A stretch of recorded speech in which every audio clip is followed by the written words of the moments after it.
When a child loses a loved one, It's kind of odd not having a dad when you're 8 years old. when a child needs a place to grieve, Campground was a place where I could cry and not feel alone. when a child faces a life-limiting illness, That's what we do with this family more than anything, I think, is we hope with them. Providence Hospice of Seattle is there with stepping stones, providing hospice and palliative care, and Safe Crossings, a children's grief support program. Providence provides this incredible infrastructure that there's no way I could have put together myself. It was there exactly at the moment I needed it.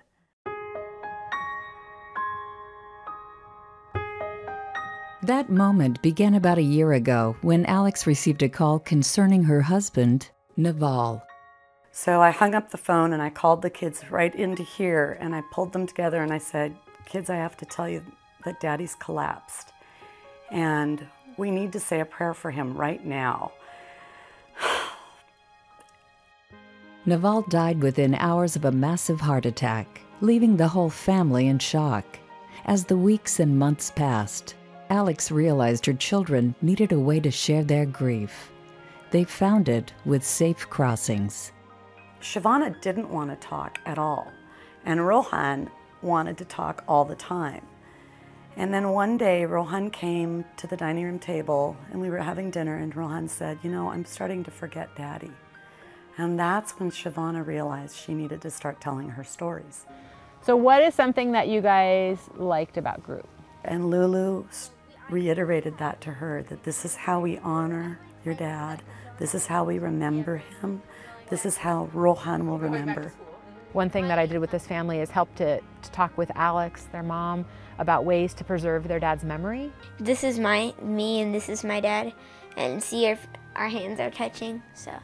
For 8-year-old Rohan, memories of his dad are always close at hand. Then this is a book that my mom made for Father's Day. Do you guys remember when we met out here? Yes, I do. What do you remember about when I came and we met out here? Do you remember anything? Because of Safe Crossings, Alex and her children are learning lessons about loss that will last a lifetime. Lulu is someone who is very compatible with people, and in life, I think it's important to have people like that. It's important for them to have someone to talk to that they can trust, and they can say whatever they want to say, whatever they need to say, whether they're really angry at the person who died or angry at the situation. I learned a lot from seeing Lulu meet the kids where they were and be present to them, to listen to them. That taught me a lot about what I needed to do for them too.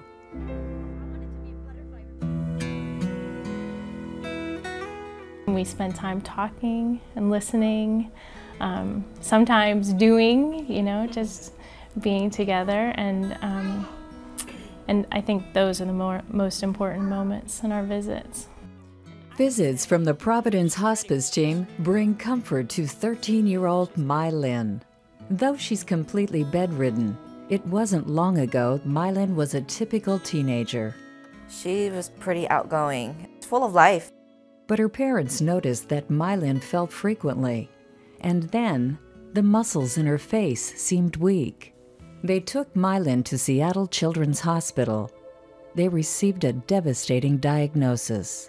I believe that was May 5th of 2008 was when we received the news after the MRI and CT scan that night that she had a mass in her brain. The tumor was inoperable, and over time, it was clear Mai Lin had little time left. But each step of her journey, Providence Hospice of Seattle is there to offer care and comfort. And I can be normal. So my hopes are that I can walk, and someday I can walk and I can run and I can be normal, a normal girl. For this family, services they receive from Stepping Stones and Safe Crossings hold the family together.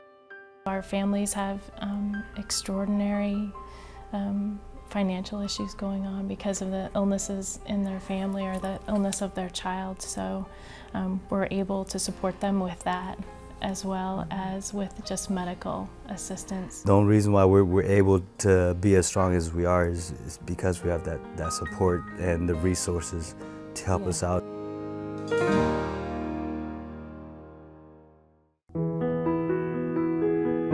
Christine and I met at University Presbyterian Church. It took me 2.5 years to get up enough courage to propose. Fortunately for me, she said yes.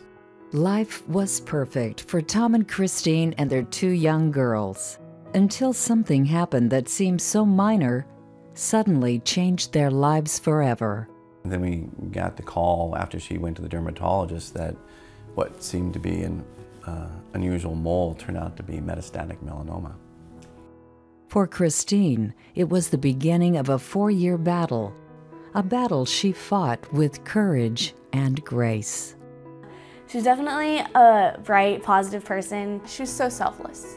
That's the word that pops into my head.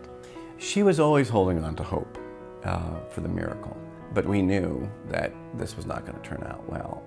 With Christine's life slipping away, Tom prepared the girls for the final farewell.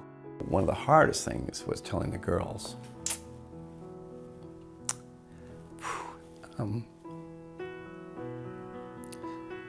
that she's not going to make it. It was just very difficult to picture my mom not being with me anymore.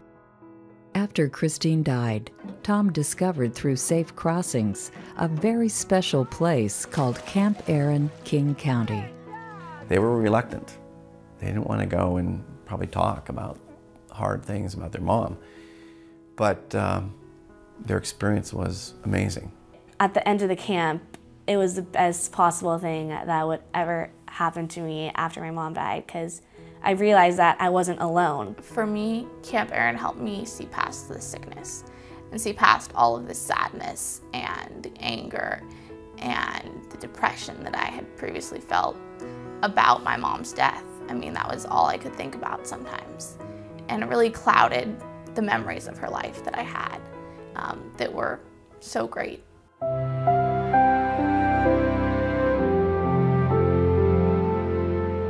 For those served throughout King County, Stepping Stones, Safe Crossings, and Camp Aaron can't happen without you. To continue our missions of bringing hope and healing to children and their families, we need your support. If we can give to help kids where these tragic things happen to them, losing their mom, losing their dad, I can't think of anything more important than giving these kids a chance to get back on track.